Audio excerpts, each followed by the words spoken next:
什么说欧布是新生代的开山之作？先别急着反驳，虽然我们知道银河奥特曼是物理意义上的新生代鼻祖，其功绩不可磨灭，但欧布开的山，这个山指的是创作困境与带货风评。首先，欧布开创了奥史上第一个非战队模式的主角团及民间行动小组 SSP， 而剧中的官方防卫队威特队反而存在感极低。这个设定直接给后面的捷德、罗布以及泰迦等带出了全新的思路，并且成熟应用。像捷德的特工组织也不会面对面参加怪兽的特殊作战，而罗布则更加干脆，压根就没有什么组织，纯纯的家庭伦理大剧。其次，欧布将新生代奥特曼之前一直面临的带货问题完美融入到了剧集中。众所周知啊，自从远古被戴哥收购之后，玩具带货是很重要的一个元素。而欧布圆环的天才融合玩法思路，以及当时相当有格调的外观，搭配上剧中变身的超绝视觉体验，以及每个形态恰到好处的 BGM， 直接俘获了大批少男少女的心。尤其我现在身边还有很多特摄佬都钟情于爆炎形态的激昂小曲以及原声的家乡的小曲，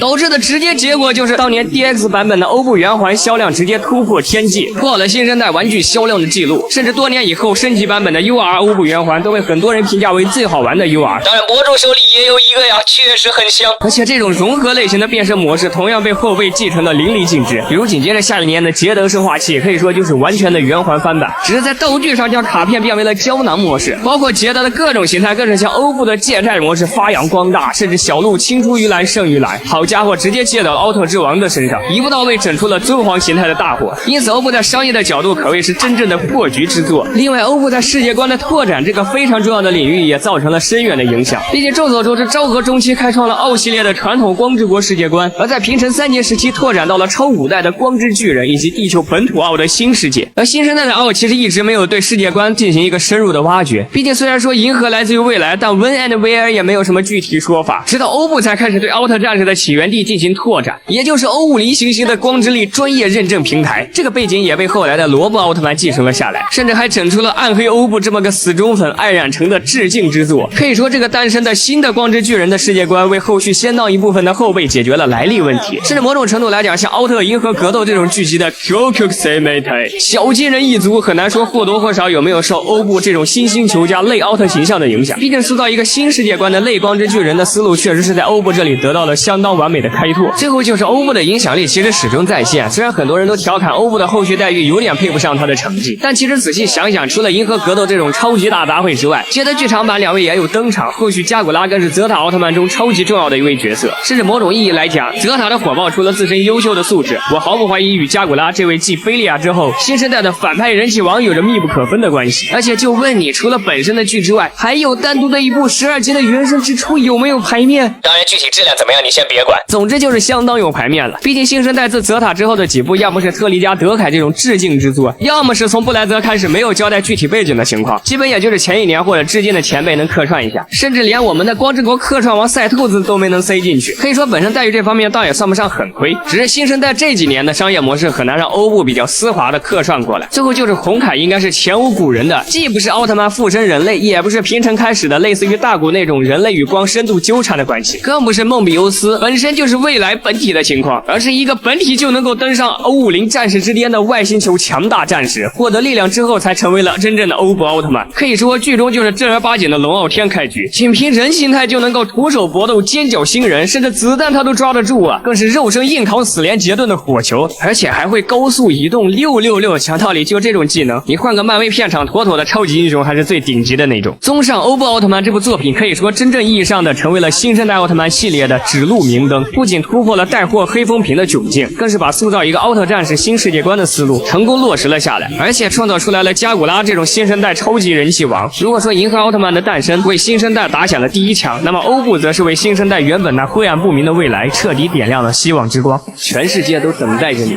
照亮暗夜吧，光之战士。欧布的主题曲又何尝不是大家对他最赤诚的期待呢？所幸的是，这部奥系列50周年纪念作不负所托，终成一代新的经典。